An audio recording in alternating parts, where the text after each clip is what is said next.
மாண்புமிகு தமிழ்நாடு முதலமைச்சர் திரு சி. ஜோசப் விஜய் அவர்கள் தமிழக வெற்றி கழகத்தோட தலைவராக திமுக ஆட்சியில் இருந்தப்ப திமுகவோட ஆட்சியில் ஒரு சில காவல் நிலைய மரணங்கள் நடந்திருந்தது.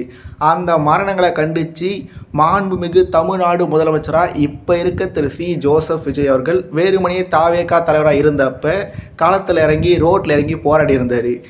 இப்போ திரு விஜய் அவரோட ஆட்சியிலையும் காவல் நிலைய மரணங்கள் நடந்திருக்கு. அதை பற்றியெல்லாம் அவருக்கு ஓட்டு போட்ட 1.25 கோடி பேருக்கு கவலையே இல்லை. ஏன்னா the honourable chief minister of Tamil Nadu C.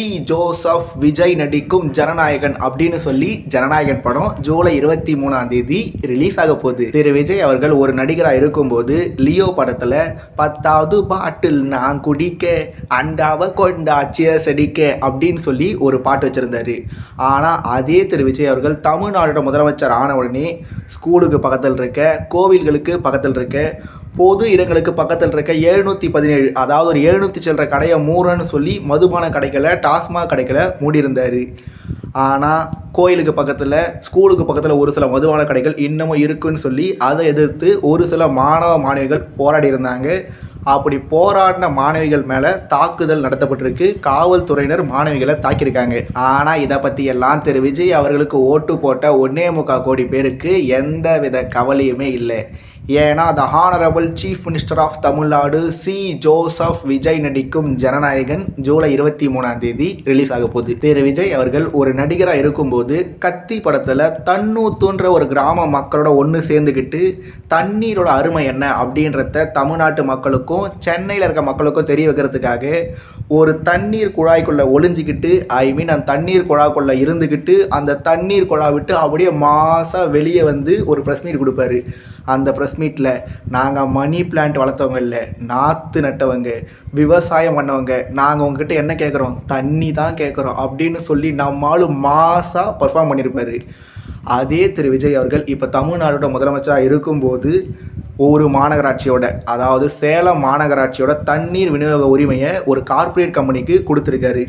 சினிமாவில் கார்ப்பரேட் கம்பெனிக்கு எதிராக செயல்படுவார். அதுவே முதலமைச்சர் ஆன பிறகு கார்ப்பரேட் கம்பெனிக்கு ஆதரவாக செயல்படுவார். ஆனால் இதை பற்றியெல்லாம் திரு விஜய் அவர்களுக்கு ஓட்டு போட்ட 1.25 கோடி பேருக்கு எந்த வித கவலையுமே இல்லை.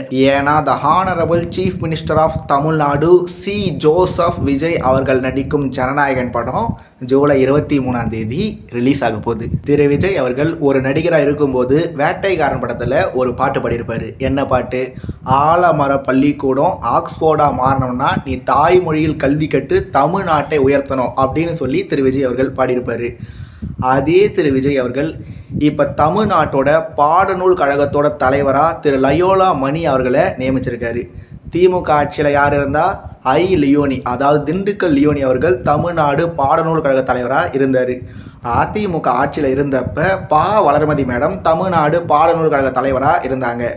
அதிமுக ஆட்சியில் அதிமுகவை சேர்ந்த கட்சிக்காரர் தலைவராக இருந்தாங்க. திமுக ஆட்சியில் திமுக சேர்ந்தவர் பாடநூல் கழகத்தோட தலைவராக இருந்தார். இப்போ தாவேகா ஆட்சியிலையும் தாவேகாவை சேர்ந்த ஒரு பேச்சாளர் திரு விஜய் அவர்களுக்காக எல்லா டிவி நிகழ்ச்சிகளையும் போய் சும்மா ஸ்டைலாக கெத்தாக மாசாக வகையாக கருத்துக்களை தெரிவித்த திரு லயோலா மணி அவர்களுக்கு திரு விஜய் அவர்கள் எம்எல்ஏ சீட்டு கொடுக்கல.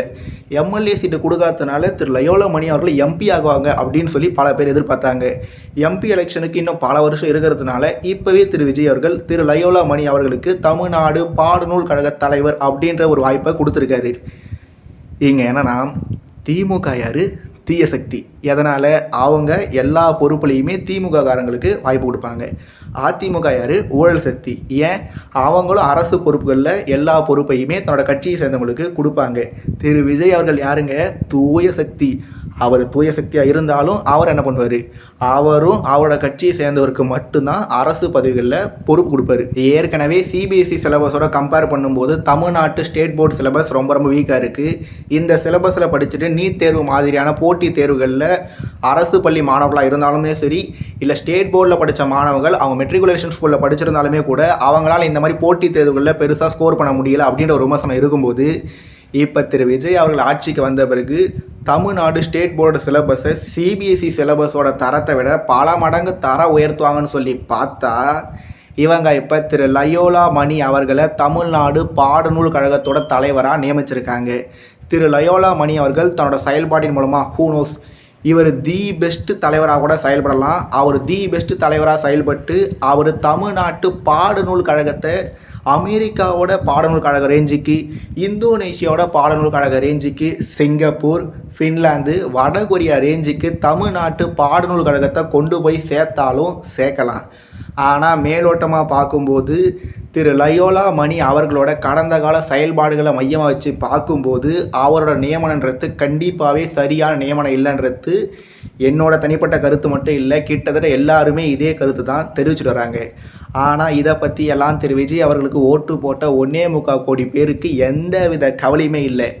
ஏன்னா the honourable chief minister of Tamil Nadu C Joseph Vijay நடிக்கும் ஜனநாயகன் ஜூலை 23 ரிலீஸ் ஆக போகுது. திரு விஜய் அவர்கள் ஒரு நடிகராக இருக்கும்போது மறுபடியும் அதே வேட்டைக்காரன் படத்தில் நான் அடித்தா தாங்க மாட்டேன், 4 மாதம் தூங்க மாட்டேன் அந்த பாட்டையே ஒரு லைன் வரும்.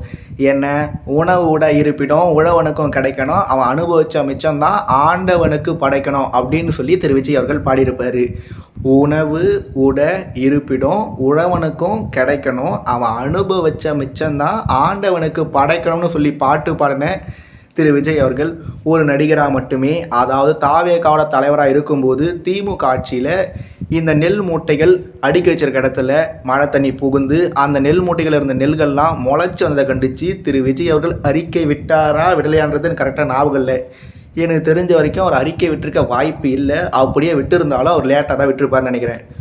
அப்படி இருக்கும்போது ஒருவேளை திரு விஜய் அவர்கள் திமுக ஆட்சியில் நெல் மூட்டைகளில் இருந்த நெல்கள் முளைச்சி வந்ததுக்கு அறிக்கை விட்டுருந்தாருன்னா இப்போ திரு விஜய் அவர்கள் தமிழ்நாட்டோட முதலமைச்சராக வந்துட்டார்.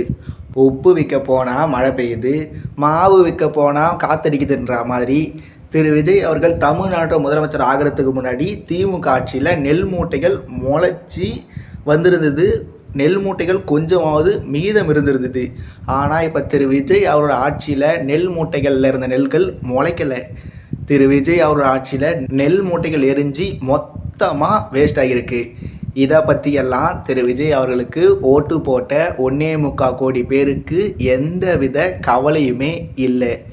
ஏன்னா the honourable chief minister of Tamil Nadu C Joseph Vijay நடிக்கும் ஜனநாயகன் ஜூலை 23 ரிலீஸ் ஆக போகுது. திரு விஜய் அவர்கள் ஒரு நடிகராக இருக்கும்போது அவர் நடித்த ஒரு படத்தில் தீப்பந்தம் எடுத்து தீண்டாமை கொளுத்து அதுதான் என் கருத்து அப்படின்னு சொல்லி ஒரு பாட்டை பாடியிருப்பார்.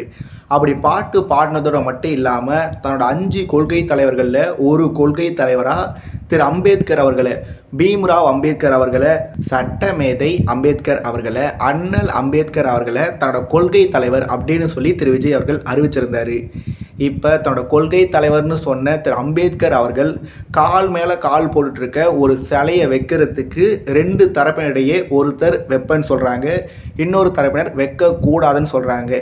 இந்த பிரச்சனையில் தமிழ்நாட்டோட முதலமைச்சரான திரு சி ஜோசப் விஜய் அவர்கள் அமைதியாக இருக்கார்.